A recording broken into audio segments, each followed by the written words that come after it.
I'm sorry. I'm so sorry. Brittany, please, let me go into a nursing home. I'll spend any amount of money. Please. Brittany, my mother-in-law, begged while crouched in a puddle, tears streaming down her face, and both my daughter Megan and I couldn't hold back our tears. No matter how kind Brittany was, no matter how much Megan and I wanted to repay her, this situation was leaving everyone in despair. And yet, Brittany finally showed a terrifying face to my sister-in-law Rebecca and niece Sarah, who only talked about money, and my husband Cody, who kept running away. I am Jessica. I work as a dietitian in a nursing home at the age of 47. Preparing menus tailored to the residents' physical functions and health conditions is tough, but seeing their delighted faces when they enjoy the meals is rewarding. Cody works in the service industry, tirelessly on weekends as well. Both of us have demanding jobs and found it hard to take time off, especially when our child was young, fell ill, missed kindergarten or school, or when we both had to work on weekends. During those tough times, my mother-in-law, Brittany, always gladly helped us out. Megan was practically raised by Brittany. She took care of her so much. She was gentle and friendly. She cared deeply for Megan and me, and I could never thank her enough. However, as Megan grew older, our interactions with Brittany decreased. When Megan turned 19, an incident occurred. Brittany collapsed and was rushed to the hospital, suffering from aftereffects that left the right side of her body almost immobile. Last year, her husband, my father-in-law, passed away, leaving Brittany living alone in a big family home.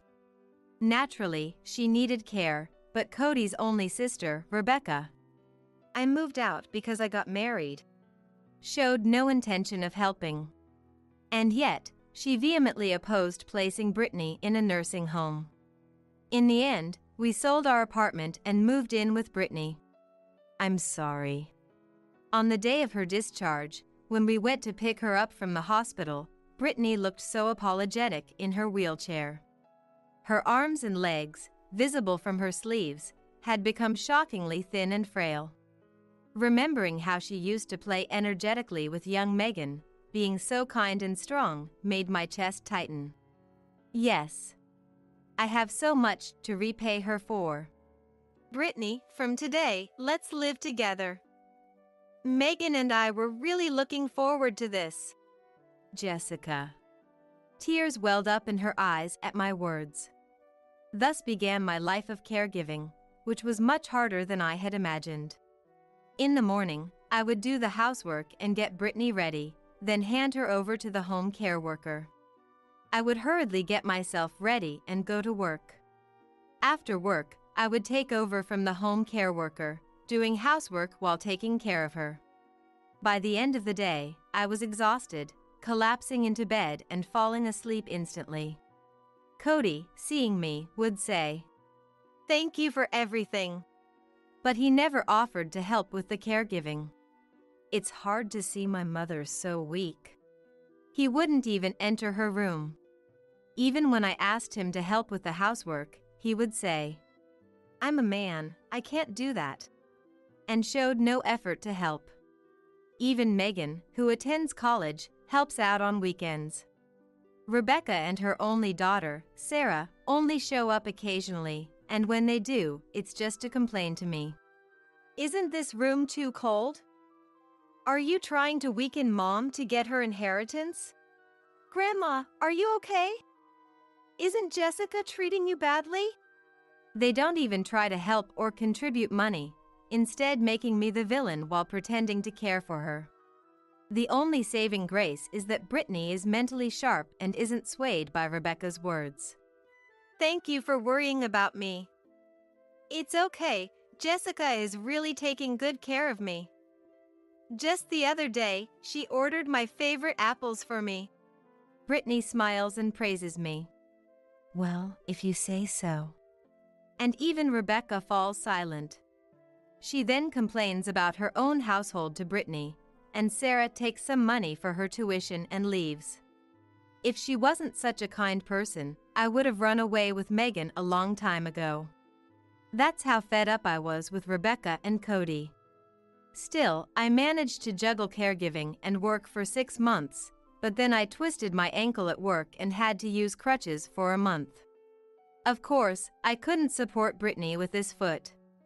I had no choice but to ask Cody to take caregiving leave, but he just said, "It's a busy season now," and left for work as if escaping.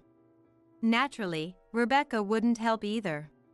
So, Megan, who was on summer break, ended up taking time off from her part-time job and club activities to help out. "I'm sorry, Megan. You wanted to spend more time with your friends, didn't you?" Brittany looked apologetic as Megan cared for her.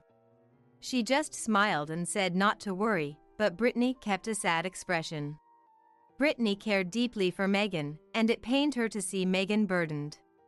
One night, Brittany tried to go to the bathroom by herself and had an accident. "I'm sorry. I'm so sorry. Brittany, please put me in a nursing home. I'll spend whatever it takes. Please." In the middle of a puddle, Brittany curled up and cried, and Megan and I couldn't hold back our tears. No matter how kind Brittany was or how much Megan and I wanted to repay her, this situation was untenable for everyone. I decided to respect Brittany's wishes and started looking for a nursing home. The next day, Brittany and I proposed the idea to Cody. He was puzzled but agreed thanks to Brittany's strong resolve. Due to my job, gathering information on nursing homes was easy, so I quickly shortlisted 3 or 4 places recommended by colleagues. We then matched the budget with her preferences. Each nursing home had its charm, and we prioritized them like we were planning a vacation. There were no immediate vacancies, but we found a place that could take her in about 6 months, which relieved Brittany. Seeing the end of caregiving in sight brought more smiles to our caregiving life. Everything seemed resolved. Or so I thought. When Rebecca and Sarah heard from Cody about Brittany moving into a nursing home, they stormed into my house with faces flushed with anger. "Jessica, what on earth are you thinking, putting Mom in a nursing home? It's so cruel." "Rebecca, please calm down.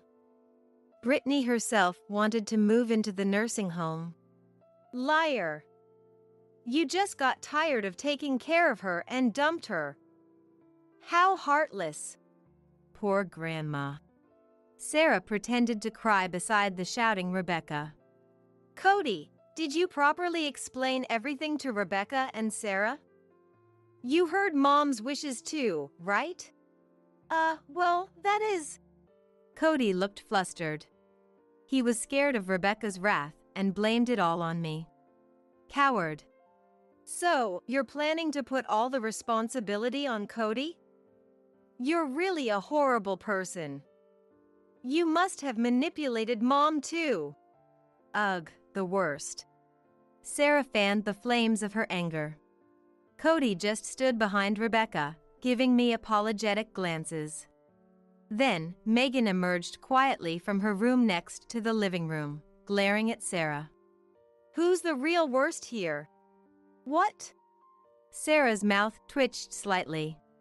"Sarah, you haven't forgotten calling me a loser for preparing meals for Grandma, saying it's such a waste of your summer at 20 to take care of a dirty old lady. Well, it's fitting for someone without a boyfriend like you.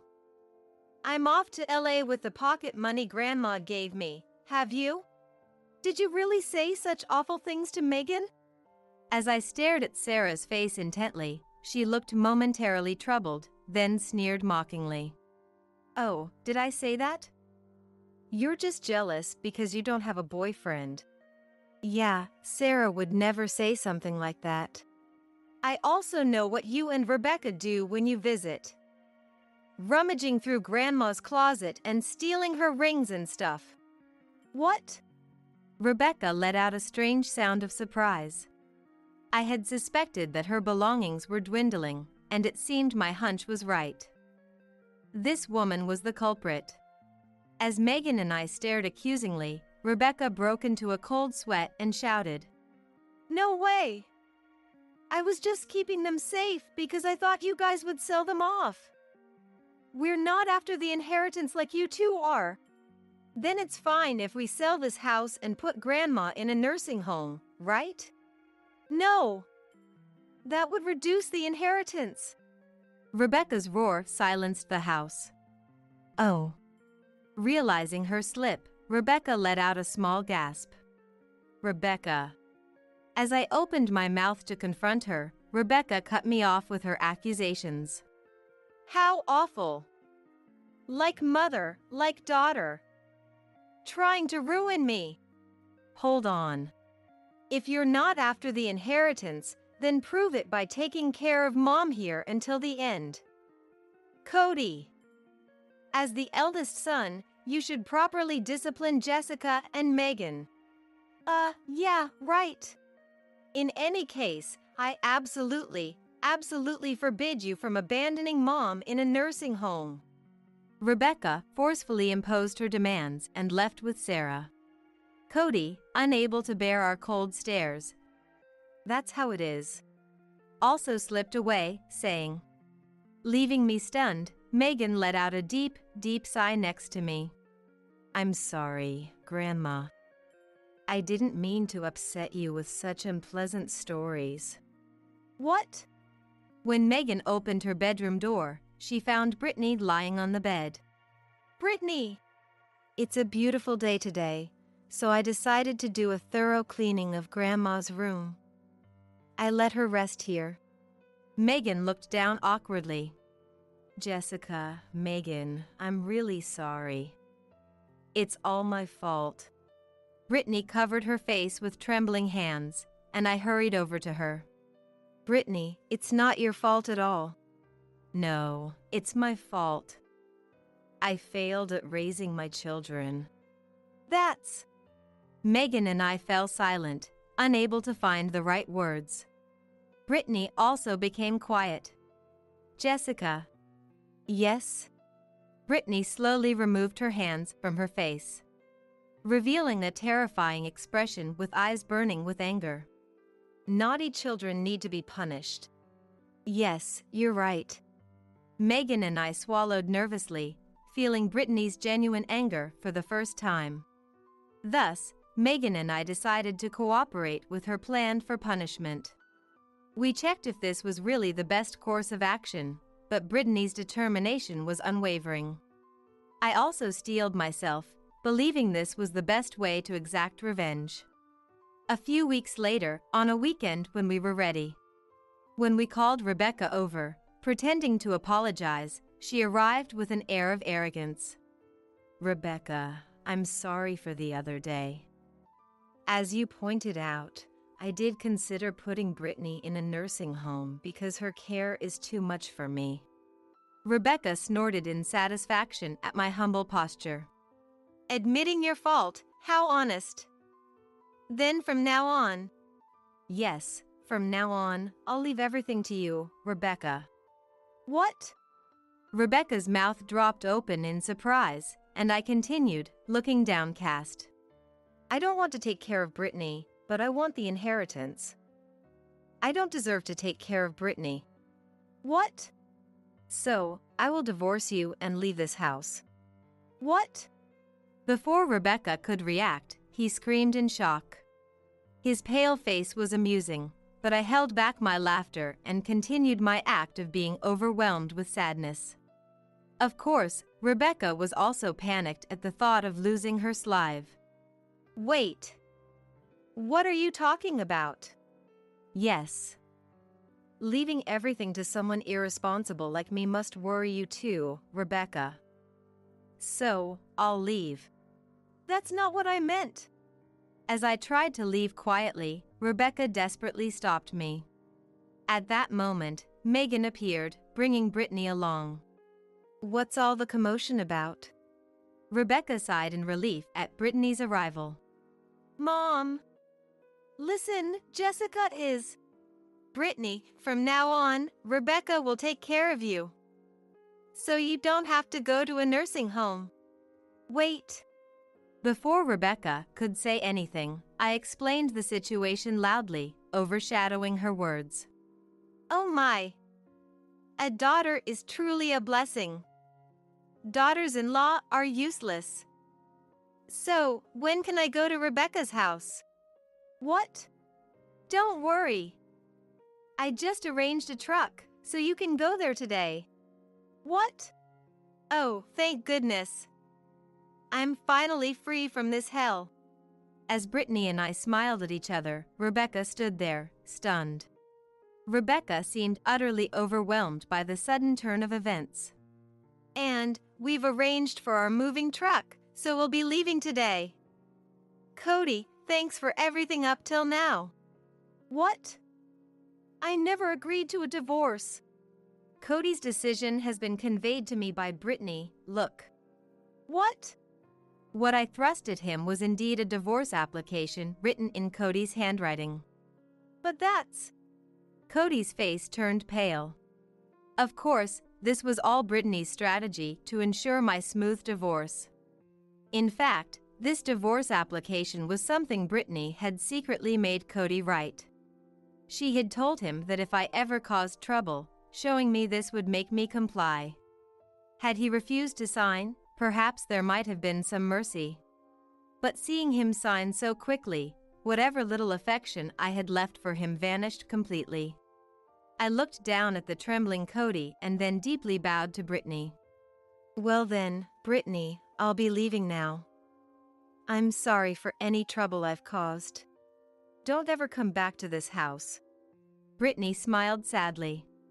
And so, Megan and I moved out, leaving the bewildered Cody and others behind, to start our new life in an apartment near Megan's university. Meanwhile, the sudden onset of Brittany's care at Rebecca's house caused absolute chaos. Especially for Rebecca's husband, who hadn't been informed and turned pale as he confronted her. No sympathy for this man who had bought an expensive car counting on Brittany's inheritance. Rebecca and her husband's bedroom became filled with Brittany's care bed and supplies. And Brittany transformed into an incredible tyrant. From morning till night. I need to go to the bathroom. Or, my body hurts, rub it for me. She would summon Rebecca and Sarah. And meals were no better. Hey! This is too salty. How could you serve such cheap food to an old person? She constantly complained. And then, Jessica's cooking was much better. Jessica's massages were the best. She would praise me. At first, driven by pride and the lure of inheritance, they complied with Brittany's demands, but her relentless selfishness wore them out, and they began to ignore her whims. Then Brittany. How cruel! This is abuse. My own daughters are abusing me, would scream. Her voice echoed throughout the neighborhood, forcing Rebecca's family to acquiesce to her demands. Of course, all of this was her act. Having pushed all caregiving onto Megan and me, this was her way of punishing Cody and Rebecca's family, who were eyeing her inheritance. She was always considerate towards Megan and me, only asking the minimum, to the point that we had to take the initiative to help. But those who had never bothered with caregiving couldn't notice Brittany's different attitude. The household's atmosphere deteriorated rapidly, and Rebecca's husband started claiming he had to work late to avoid coming home. Sarah, frustrated, lashed out at her boyfriend and friends, becoming isolated and reclusive. Rebecca forced her brother Cody to stay and help with the caregiving. Cody. I can't bear seeing our parent in such a state. He complained, but Rebecca. Shut up! She snapped. Cody, who couldn't stand up to strong-willed people, reluctantly started caregiving. However, even with Cody joining in, taking care of the physically disabled and very demanding Brittany was incredibly tough. 6 months after pushing Brittany onto Cody, both Cody and Rebecca, now gaunt and exhausted, pleaded with me to put Brittany in a nursing home. We just got a notification that there's an opening at Brittany's first choice nursing home. Really? Showing them the application form for the nursing home in front of their hollow eyes, their faces suddenly lit up with hope. Oh, but nursing homes are not an option, right? I'll go ahead and reject it. As I pretended to tear up the application form, Rebecca and Cody clung to me with pale faces. Wait! Let her in! Please! Huh? But with such wonderful people like Rebecca and Cody, you shouldn't need to put her in a nursing home. We're sorry. You were such a wonderful person. So, please, please, we're begging you. Seeing their desperate plea, I threw the application form at them. Make sure to apologize to Brittany properly. Yes. Their pride and composure completely shattered, they hugged the application form and cried. On the day Brittany moved into the nursing home. When I went to Rebecca's house to pick up Brittany, she was sitting in her wheelchair, looking more wrinkled and weary than before. Kneeling in front of her and rubbing my hands together, I made eye contact with Brittany. Brittany, you did a great job. You can rest now. Enjoy your room with an ocean view. Thank you. Really, thank you. Brittany's frown softened as she began to cry. I also cried as I wiped her tears with a handkerchief. Since then, Brittany has been living her remaining years peacefully in a nursing home near the ocean. The staff are very kind, and the sound of the waves outside soothes her heart every day. Brittany has returned to her gentle self and is popular among the staff and residents. When I take Brittany to the lounge, many people always come up to her. However, this nursing home is quite expensive due to its excellent services. The money from selling the family home was almost entirely spent on the initial costs. Most likely, Brittany's inheritance from her father-in-law and her pension will also go toward paying for the nursing home. So, Rebecca's family, who splurged expecting Brittany's money, and Cody, who lost his home, are working desperately. Even after the caregiving ended, their financial struggles continue. Meanwhile, Megan and I received a trip to France as a thank you from Brittany, who used the money from selling the family home. On the flight, Megan was impressed by the cabin cruise service and decided to work for an airline. Now, she's flying around the world as a flight attendant. Thanks to Grandma, I found a wonderful job. Hearing this from a vibrant Megan. I still had something I could do for Megan. Brittany smiled happily. Moreover, Megan started dating an Italian pilot. So, for the first time in my life, I began taking Italian classes. Starting to learn Italian in my late 50s is quite challenging due to embarrassment and poor memory. But I have the role of teaching Brittany Italian and greeting Megan's boyfriend together. With work and Italian, my life has become busy again. But if it means living such a vibrant life, it's more than welcome. You poor woman can just stand and watch. I was so excited to attend my daughter Margaret's wedding, one of the most important events in her life. But as soon as we arrived at the venue, Sharon, Margaret's MIL, had the audacity to say those words to me. I never expected to be told to just stand and watch. I was so taken aback by her heartlessness that I was left speechless. However, I refused to back down and stay silent. Margaret is my daughter. She's not the type to endure this kind of treatment without speaking up, a trait she likely inherited from me. Margaret stood up with a resolute attitude and declared loud and clear to Sharon. Mom, let's leave here. Yes, let's go, I agreed. There's no need to let these people ruin such an important day for us. Besides, it seems like these in-laws have no understanding of their place. Since we have this opportunity, it might not be a bad idea to make them understand once and for all. From here on out, our mother-daughter counterattack begins, refusing to be pushed around any longer. Within just 10 minutes of our retaliation, Sharon was on the verge of a breakdown. Seeing her like that makes me feel a sense of vindication, but I'm not ready to let up just yet. If they think they can control us as they please, they're gravely mistaken. I'm Nancy, turning 65 this year. But I'm still going strong. I work as a winemaker at a winery. When you hear winemaker, you might imagine a man. But nowadays, I'm happy to say that the number of female winemakers is gradually increasing. I used to be an ordinary woman with no connection to the world of wine. What changed me was a single television program. After graduating from college, I got a job at a regular company. There, I fell in love with a man I met at work, and we were blessed with our daughter, Margaret. Fortunately, I was able to take full advantage of the company's maternity and childcare leave policies, which allowed me to dedicate myself to raising my child without any worries. The days spent with Margaret as she grew up were filled with a happiness that nothing could replace. Yet, there were moments when a small doubt crept into my mind. Is this really enough for my life? On the surface, I had a thriving career, an adorable daughter, and a blessed work environment. My friends often expressed their envy. Still, there were times, like when my daughter was napping, when I was overcome by a sense of emptiness. It was an inescapable void, like a gaping hole in my heart. One such day, while Margaret was napping, I turned on the TV and found myself engrossed in a documentary program that caught my eye. The show followed the work of a winemaker. The man being interviewed said he used to be an ordinary salaryman. As he spoke about quitting his job to pursue his passion for wine and his quest to create the perfect bottle, I felt something stirring deep within me. Perhaps this was what I had been yearning for all along. My father loved wine, and when I lived at home, we enjoyed it together almost every evening.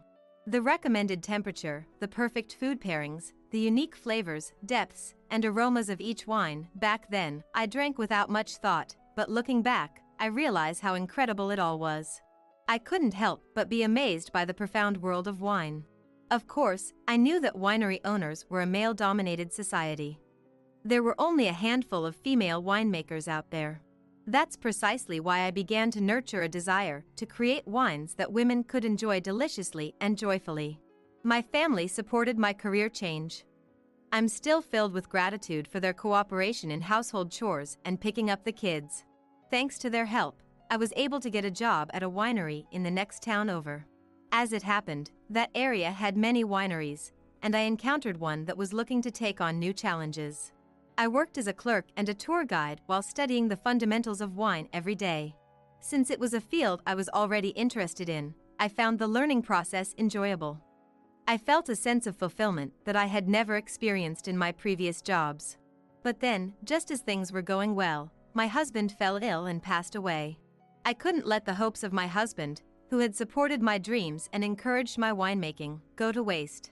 I remember vividly the joy I felt when, after desperately working my way up, I finally joined the ranks of the few female winemakers in the U.S. As a novice female winemaker in an era when women in the field were not as rare as they are today, my name never made it into the spotlight. But whether my name was known or not didn't matter to me. I believed there was no greater happiness than having the wine I poured my heart into creating be released into the world, bringing moments of joy to many people. As my career began to take off, I received some exciting news in my personal life. "Hey, Mom. There's someone I want to introduce to you," Margaret said shyly. "I met him at a town event the other day. This might be the first time I've introduced someone other than a friend to you, Mom." Someone other than a friend? With those words, I had a hunch. "No way." "Yeah. He's a wonderful person, someone I feel I could be with forever. I'm sure you'll like him too, Mom." On the day Margaret told me about him, I went to our meeting spot and saw a man standing next to her. He was tall and had an impressive, dignified presence. "Mom, this is my boyfriend, James Garcia." James looked at me and greeted me with a friendly smile. It was a perfect smile, like that of a Hollywood actor. He said he was 40, but with such a smart demeanor and charming grin, I thought to myself that women wouldn't leave him alone. "Hello. Thank you for taking the time to meet with me today, despite your busy schedule. I've been wanting to meet Margaret's mother for a while now." We started dating after meeting at a town event. I never imagined I'd encounter such a wonderful person there, so I felt it was destiny. "Don't be embarrassed. It's only natural, since Margaret was the only one shining so brightly in that place. As if remembering the moment they met, the two suddenly started engaging in sweet conversation. Margaret had never been involved in any frivolous talk about men before, always focused on her work. That's why, as a parent, I was genuinely happy that she had found someone she could care for so deeply. During our casual chat, I learned that James was an only child and that he was likely to take over his family's local business in the future. Oh, you're continuing the family business? Yes. Although, it's not anything particularly impressive. If you don't mind me asking, what kind of work is it? We run the Garcia Hotel. It's been getting busy lately, so I'll probably have to start acting as the next president soon. At that moment, Margaret suddenly fell silent. It's wonderful that you're already thinking seriously about such matters. Since we had just met, I thought it best not to say anything awkward and chose my words carefully. Well, given those circumstances, Margaret has been helping out with various tasks at our place. Sort of like training to be a hotel manager, you could say. James spoke with a gentle smile and took a sip of the tea in front of him. For a brief moment, I thought I saw Margaret's expression stiffen. Seeing that expression gave me an unsettling feeling. Huh? Helping out. James raised his hand as if to stop me and began speaking over my words. Well, it's not anything major. But you know, at this age, you can't help but start thinking about the future. I'd like Margaret to become a part of our family. The way James spoke in a torrent of words gave me the impression that he wasn't giving me any opportunity to interject. Is that so? So Margaret kindly agreed to help out, which has been a huge relief. I want to make sure she never feels embarrassed about coming to the Garcia house. Margaret is just an ordinary girl you could find anywhere. She graduated from a local university, works as a company employee, and enjoys shopping and drinking with friends on her days off. She's not the type to stand out much, which made it all the more puzzling. Come to think of it, I hadn't had a single chance to talk directly with Margaret during this tea session. Hey, speaking of which, Margaret. As I tried to speak to her, James once again cut in without missing a beat. That's right, Margaret. You're going to my mom's place after this, aren't you? My mom's been looking forward to picking out your dress. Yes, of course. A dress, could it be? We were talking about having the wedding sometime this year. Popular venues get booked up quickly if you don't reserve early. With a refreshing smile, James looked straight into my eyes and said clearly, I believe a wedding is a kind of closure. That's why I want it to be a space where we can spend a special time with the people important to us. It might be a bit early, but our parents are already getting excited. I was surprised that they were already talking about the wedding, but at the same time, I felt like I had figured out the source of the uneasiness. I understood now the true nature of this discomfort. Whenever I try to talk to Margaret, James interrupts, as if he's avoiding any opportunity for us to speak directly. Could there be some inconvenient topic he doesn't want brought up? I couldn't read anything from Margaret's expression. There were no signs of anything unusual. Please look forward to our wedding. I'm sure it will be a wonderful day for Margaret's mother as well. We'll let you know once the details are settled. We'll be in touch. In other words, they intend to decide everything according to James's family's wishes. I wonder what Margaret thinks about all this. I tried to see her face, but it was hidden behind her hair and I couldn't get a good look. Later, I would come to regret not making time to talk with her directly, even if I had to force the issue. A few days later, a letter arrived from Margaret and James. It was a notice about holding a dinner party for both families to meet before the wedding. It was my work's off-season, so I had some flexibility in my schedule. If they were planning to have the dinner party on that day, I could make arrangements to attend and that would be fine. But I thought they could have at least consulted me before deciding on a date. Suppressing my lingering unease, I tried to contact Margaret to confirm the details. I wanted to ask about the dress code, whether I should bring any gifts, and other small things. She must have been busy lately, as she hadn't even given me a single phone call. When I called, she finally picked up on the 10th ring, but Margaret's voice was so soft I could barely hear her. Apparently she was at work and couldn't talk on the phone. She said she would call back. Feeling bad for interrupting her work, I quickly hung up. But after that, there was no return call from Margaret. Instead, rather oddly, James called. Nancy, did you receive the invitation to the dinner party? Yes, it arrived the day before yesterday. I tried calling Margaret to discuss the dress code, gifts for James's family, and such, but that girl. There's no need to go to such trouble. Just come as you normally would, that's all that matters. With that, the call ended. Margaret seems to be busy, and I still haven't heard from her. James keeps repeating the same polite, inoffensive things like, "Don't worry about it. Just come as you normally would." In the end, on the day of the dinner, I wore a plain blouse and slacks, and brought a famous brand of cookies as a gift. I considered bringing some of my homemade wine, but I thought they might be surprised to receive wine from someone they were meeting for the first time, so I decided to save the wine gift for another occasion. When I entered the room where the dinner party was being held, everyone except me was already seated. Across from Margaret sat James, and next to him were people who seemed to be his parents. Nice to meet you. I'm Sharon, James's mother. I'm so happy to finally meet you. At first glance, her attire appeared plain, but each piece she wore was of high quality.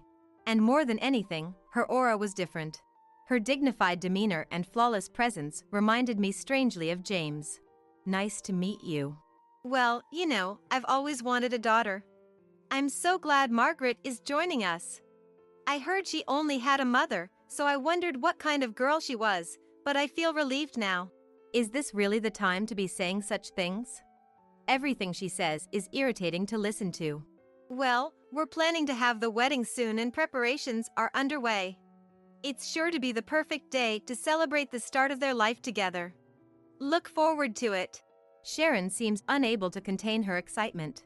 Her husband just laughs with a ha ha ha, occasionally downing some alcohol, but doesn't seem to do much else. Oh, and about the wedding gift, let's just forget about that sort of thing. Suddenly bringing up the topic of money, I was at a loss for how to respond when Sharon continued. A wedding gift. Oh my, are you saying you won't let them marry without a gift? I can't believe there are still families like that these days. So, how much do you want? I felt like Sharon was glaring at me. No, I hadn't even considered a wedding gift. We'll follow your wishes on that matter. She's covering her mouth with a handkerchief, but she can't hide her vulgar laughter. And you'll have to give us a boy eventually, Her outdated remark sent a shiver down my spine. Ever since that unpleasant dinner party, my desire to avoid seeing James and his parents has only grown stronger by the day. 2 weeks after the dinner party, I received a message from James.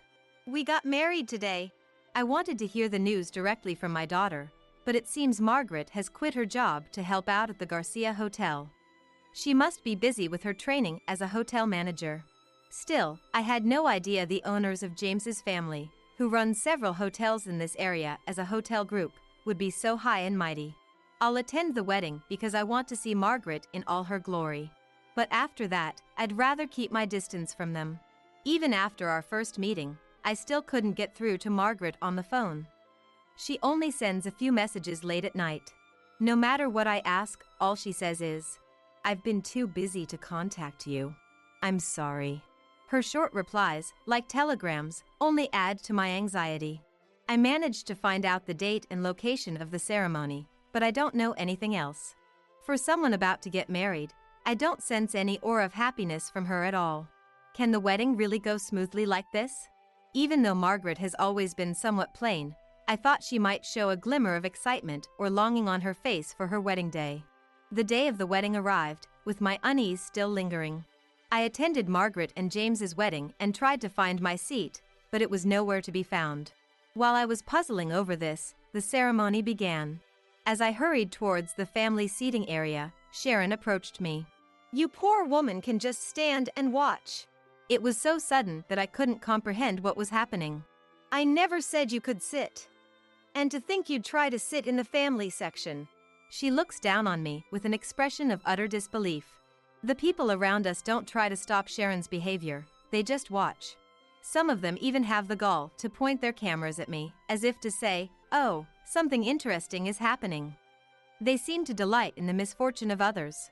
I never thought I'd be subjected to this kind of treatment at my age. It's as if they anticipated my confusion and planned this whole thing. The other guests, who keep glancing at me out of the corners of their eyes to see my reaction, are all wearing matching ties or handkerchiefs. They have the Garcia Hotel Group logo on them, so they must be Sharon and James's colleagues. I also spot people who seem to be connected to the Garcia Hotel, exchanging drinks while eyeing me. Looking closer, I realize it's wine from my own winery. The moment I saw that, I felt something snap inside me. Perhaps noticing my reaction, Margaret gracefully stood up. As she rose from the stage, her posture was dignified and beautiful, and I found myself captivated by my own child. Mom, let's go home. Margaret approached me and called out. I stand up to join her. Yes. I stepped forward from where I was standing, heading towards the stage. I thought I saw James glance in our direction for a moment, but I couldn't care less anymore. There was only one place I needed to go. I grabbed a wine bottle from the drink bar next to the stage. The drink bar corner was set up for the guests. In addition to wine, there was beer and specialty fruit juices. Margaret signaled to a nearby staff member and asked them to bring a large container. There was only one thing I had to do. I took the wines lined up at the drink bar one by one and moved them into the nearby container the staff had brought. Then I asked the venue staff to carry the entire container outside. What are you doing? I won't allow you to do as you please. Huh, Margaret's mother, do you want the alcohol that badly? Oh, I see. So that's how it is. If you can't get by without drinking cheap booze, then by all means, take it. I pulled out a slip of paper and a check from my bag. I can't leave this wine with people like you who don't understand its value and don't appreciate it. I filled out the check I had in my bag with the regular price of the wine. I put my heart into making this for the ceremony. I'm so sorry it was completely out of place. What is the meaning of this? A poor person writing a check. Don't make me laugh. And what's this about putting your heart into making it? I haven't heard anything about that. James was beside himself, making a pitiful scene, while Sharon glared at me from the family seating area, waving her handkerchief. But I no longer had anything to fear. As the parent who gave birth to this wine, I simply cannot leave it with people who don't understand its worth. It's too painful to watch, so I will buy it back. Huh? Parent who gave birth to it? What are you talking about? The moment Sharon stopped waving the handkerchief in her frenzied state, I spoke out without a moment's hesitation. I'm the one who crafted this wine. As a winemaker, it's like my own child that I've poured my heart and soul into raising. I can't stand by and watch it being treated so terribly. And as Margaret's mother, I can't endure this humiliation any longer. You're lying, right? That wine, isn't it from the winery we always use at the hotel? I thought the winemaker was some old man. I'm working as the next generation winemaker. It's a shame that you are saying you have no interest in your business partners. The wine I was holding was the one I had brought as a gift for this wedding. It was a special, once-in-a-decade vintage. It was a wine I had created with the sole desire to make something worthy of celebrating my beloved daughter's wedding someday.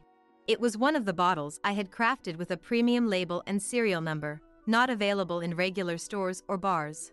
The guests who seemed to know it had been made with a premium label started murmuring. Apparently, among wine enthusiasts, the wine I had crafted with Margaret's wedding in mind was known as the Phantom Wine. There were a few people even in this venue who genuinely wanted to savor that wine. However, I'm sorry to say that as the winemaker who gave birth to this wine, and as a mother, I have convictions I cannot compromise. Nancy, please calm down a bit. What do you mean, calm down? I mean, there are a lot of guests watching. For now, just calm down and take your seat. After telling me to take a seat, perhaps realizing that I didn't have one, he started whispering something to a nearby staff member. I could hear him clearly from where I was standing, instructing them to add a chair to the family seating area. I couldn't stay silent any longer. I'd like to know, why did you hold this wedding? I asked, looking James straight in the eye. Well, a wedding is to announce your marriage to everyone who came, and then to express your gratitude to your parents, like we got married. Thank you for everything up until now. Oh, how wonderful. I'm so glad my boy grew up to be such a kind man. Sharon was expressing her joy without any regard for the people around her. I understand now what you mean. Hearing that, James looked at me with a relieved expression and picked up the microphone. I'm glad Margaret's mother understands. Now, please take your seat. We have the rest of the ceremony to get through. James urged me to sit down as if nothing had happened. I couldn't comprehend what kind of nerve it would take to tell me to shut up and participate in the ceremony. At that moment, Margaret stood up. I can't stand up anymore. She was staring straight at James. James pleads with Margaret, as if seeking her help. Hey, Margaret. Nancy seems a bit worked up, so could you say something to her too? If this keeps up, it'll inconvenience the guests. As James glances at the guest seating while saying this, Margaret declares with an unwavering voice, I've decided that I cannot share my life with you. Besides, we're not even married yet. I apologize to all of you in attendance. With that, the guest seating area begins to buzz with chatter. Well, of course it would. Announcing that they're not even married yet at a wedding ceremony, a celebration of their new beginning. However, Margaret carries herself with a dignified demeanor, as if she can't even hear the murmurs and whispers. As if to say she has no doubts about what she's done, Margaret turns to face James and starts speaking. Undaunted by the reactions around her, Margaret continues. And this will serve as evidence too.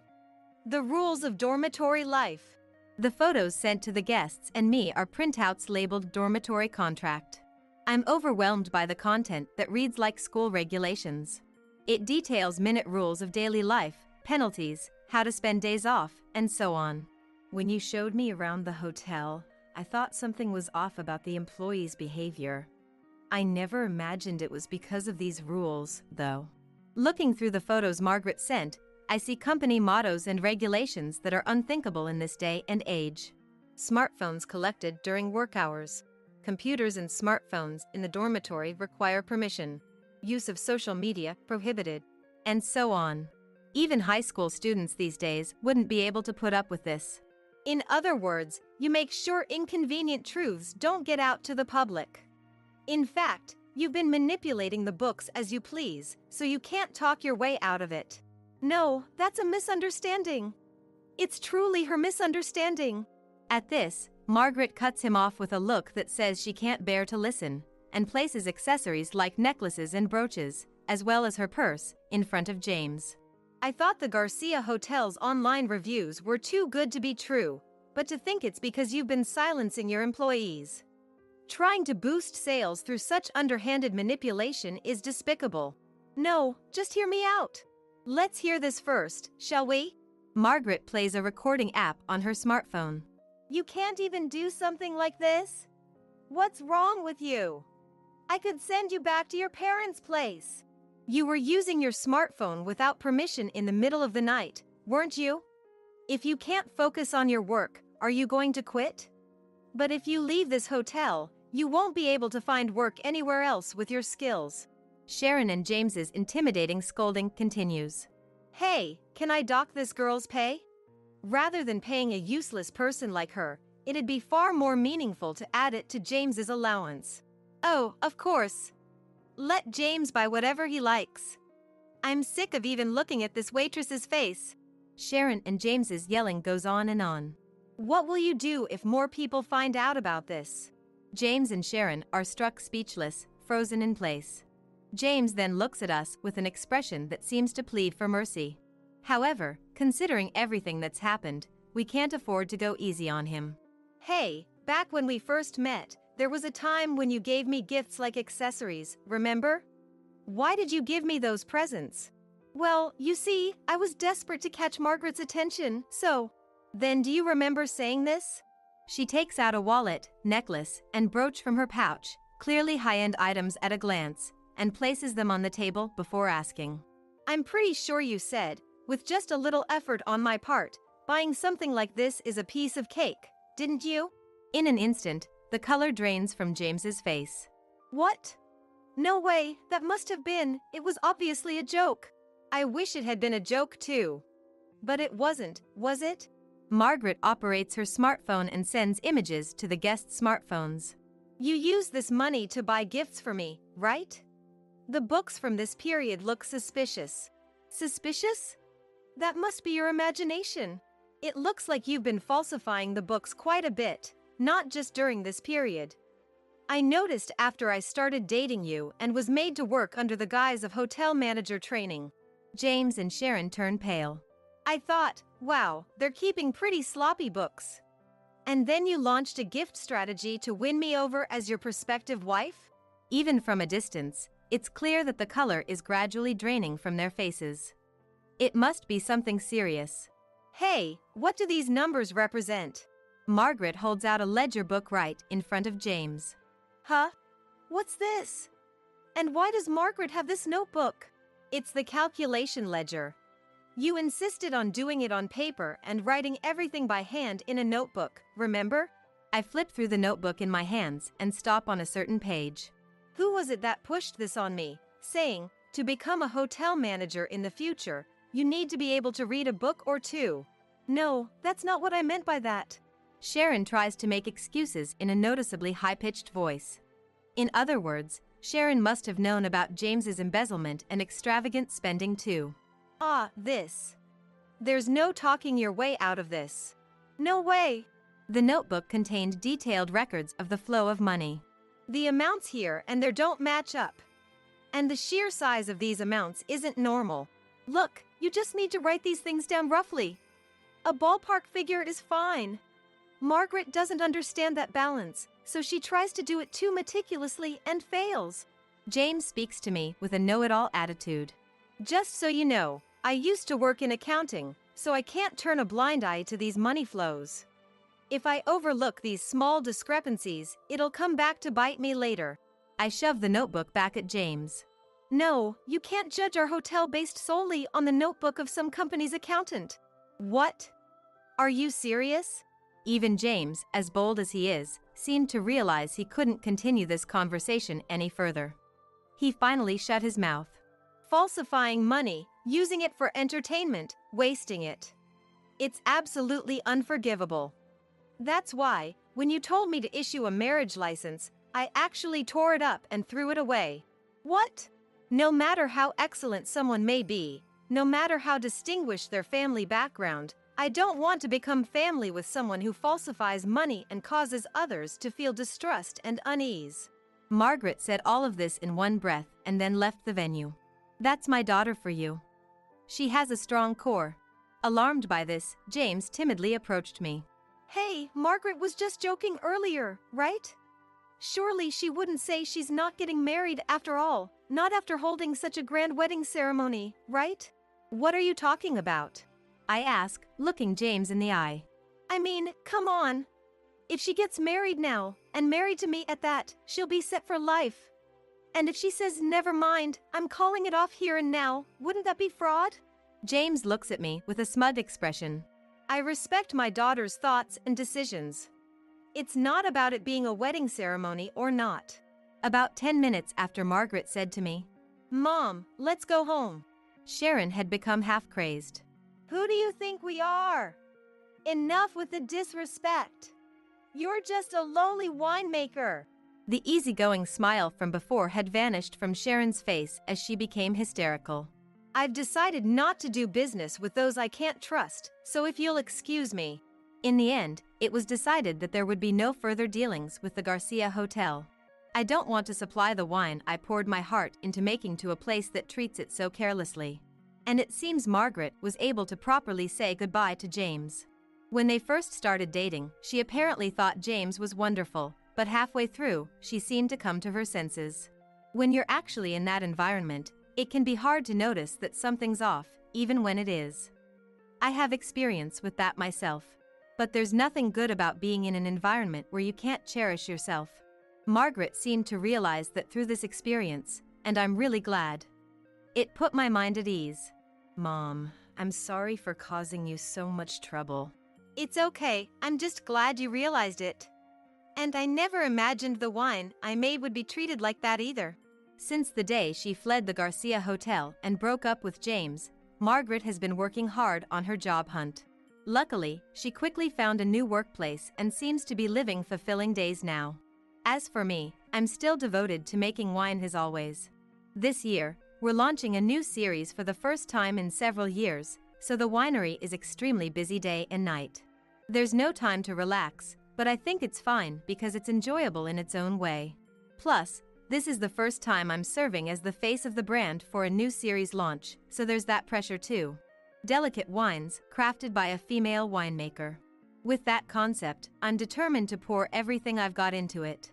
The product concept and aim were spot on, and the wine I produced became a huge hit. When I started appearing more in magazines, brochures, and sometimes even on TV, the thing I feared happened.